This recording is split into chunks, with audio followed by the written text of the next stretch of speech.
Les gars, faut qu'on parle de ce programme, vraiment, c'est...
Ouh là là les gars, j'ai une bonne nouvelle. Vous n'avez pas droit. Ok, dans 1 semaine et demie, j'expose au Festival de la BD de Cluny. Donc aujourd'hui j'ai préparé la liste de ce dont j'aurai besoin. Il faut que je trouve une imprimerie pour aller faire mes impressions de bonne qualité. Est-ce que je suis prête? Non, ça va être trop bien. Allez.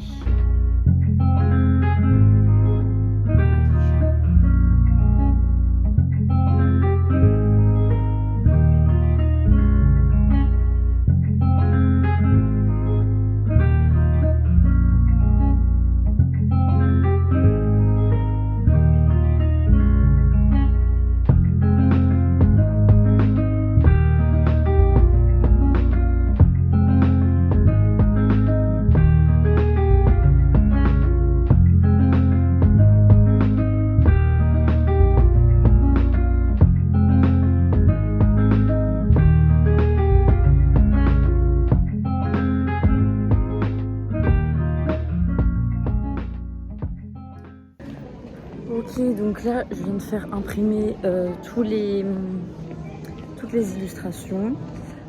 J'ai pris des pochettes. Il me reste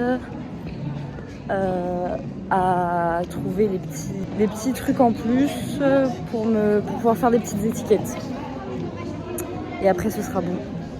Et je serai prête pour dans 2 jours.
Hello, j'en profite que j'ai un petit temps pour vous update parce que j'ai pas vraiment filmé du coup pendant la convention. Enfin, je m'attendais pas à vendre toutes mes illustrations dès la première après-midi, ce qui fait que de un, j'étais extrêmement contente. Vraiment, je crois que j'ai pas trop réalisé, c'était vraiment génial. J'ai eu des beaux moments. Du coup, le 2e jour de festival, j'en ai profité pour prendre des contacts avec des gens qui voulaient passer commande et tout. Donc j'ai eu quelques commandes sur lesquelles je vais travailler dès que je rentre.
J'ai la volonté de créer. J'ai la volonté d'apprendre à me laisser créer.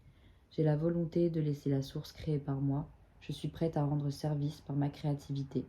J'ai la volonté d'expérimenter mon énergie créatrice. J'ai la volonté d'utiliser mes talents créateurs. La créativité est l'ordre naturel de la vie. La vie est énergie, une pure énergie créatrice. Bon, on se souvient, j'ai fait une pause dans la lecture du livre après la 2e semaine, 3e semaine du programme créatif pour essayer de process tout ce qui s'était passé et tout ce qui était remonté un peu de mes inconscients qui n'étaient pas simples à digérer et à réintégrer. Donc, qu'est-ce qui s'est passé depuis la 2e semaine? Il s'est passé la 3e semaine.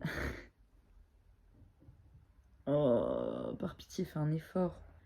Donc quand j'ai repris la lecture du programme, la première chose que j'ai remarqué, c'est à quel point le texte décrivait exactement ce que je ressentais. En tout cas, ça décrivait exactement ce que j'étais en train de traverser à ce moment-là. J'en suis à la 5e semaine et toutes les semaines, c'est exactement ce qui se passe. Le livre a un temps d'avance sur toi et il sait ce que tu es en train de traverser ou ce que tu vas traverser. C'est de la sorcellerie en fait. Donc le chapitre 3 qui s'intitulait « Retrouver un sentiment de puissance » anticipait en tout cas des retours de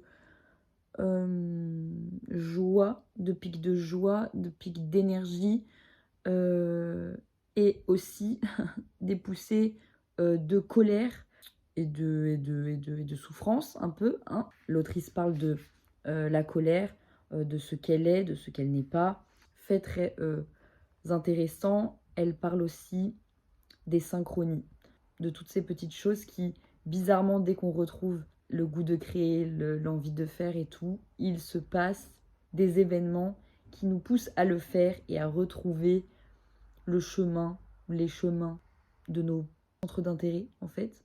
Donc, effectivement, bizarrement, quand je me suis remise à dessiner, à prévoir du contenu, à me dire « Ah, ça y est, je retrouve la flamme ». Qu'est-ce qui s'est passé? J'ai eu une proposition pour exposer au Festival de la BD, comme vous avez pu le voir.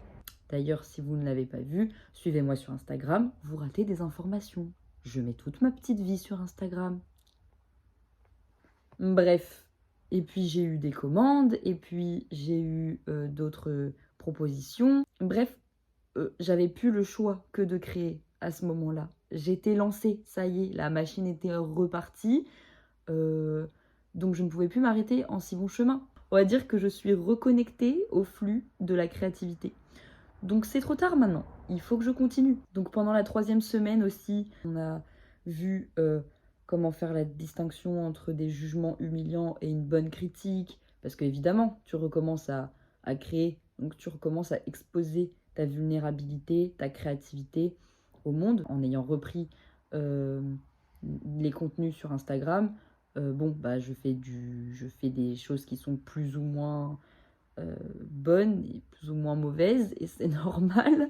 Et je dois réapprendre à recevoir des critiques constructives, moins constructives. Ça ne doit pas faire cesser cette envie de continuer à créer. Donc, pour ça, il faut se prioriser. Il faut passer moins de temps à absorber les avis des autres. En tout cas, dans un premier temps, c'est absolument nécessaire. Pendant cette 3e semaine, j'ai commencé à me dire « Ah oui, il faudrait peut-être que je m'écoute un petit peu plus et tout.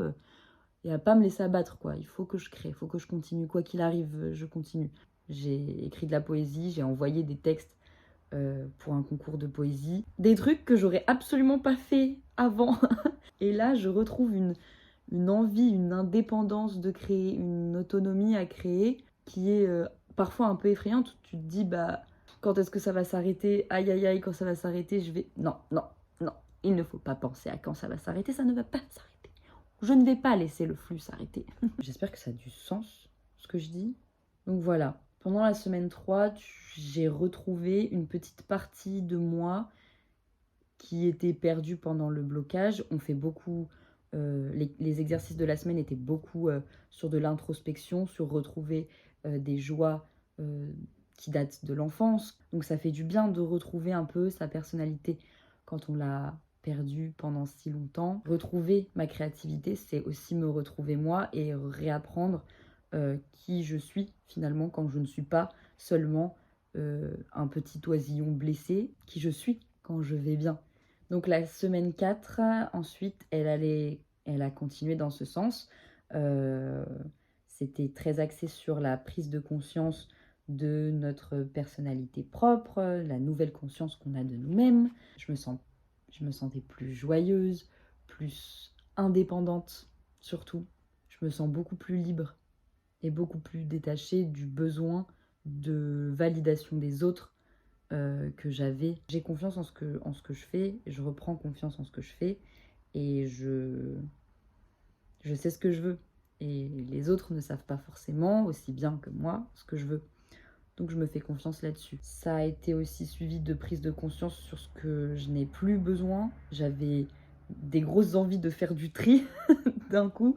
Et d'ailleurs, un des exercices de la semaine 4, après cette prise de conscience, c'était de se débarrasser de quelque chose, se débarrasser d'un objet ou de se débarrasser de vêtements qu'on n'utilise plus. Donc c'est ce que j'ai fait. Je veux laisser de la place au nouveau, à tout ce qui va venir l'année prochaine pour emménager autre part. Je dois faire de la place, quoi. À la fin du chapitre, il y avait une affirmation, enfin 2 petites affirmations que finalement j'ai pas eu besoin de me forcer à faire rentrer puisqu'elles faisaient sens d'elles-mêmes à ce moment-là. Donc ces 2 affirmations, c'est « Un moi plus fort et plus clair est en train d'émerger. Je retrouve et j'apprécie mon identité. » Maintenant, ce que je veux, c'est protéger cette paix intérieure à tout prix. J'ai l'impression de reprendre les rênes de ma vie et puis juste de me laisser porter. Voilà, j'ai beaucoup parlé. C'est un segment blabla très long. Je suis désolée. S'il y en a qui veulent commencer ce programme, si j'ai un conseil à donner, c'est d'écouter les conseils qu'il y a dans le livre. Si elle vous dit de prendre soin de vous, c'est pas anodin. C'est qu'il y a un moment où ça va être un peu compliqué. Il faut se recentrer sur soi et il faut prendre le temps de deal with it. Je vous demande à mon tour de prendre bien soin de vous, de faire ce qui vous fait du bien. Vous allez y arriver, moi j'ai confiance. Dites-moi dans les commentaires si vous avez des questions. On fait ça ensemble et on se revoit très bientôt pour la suite si vous voulez me suivre. Ciao, ciao.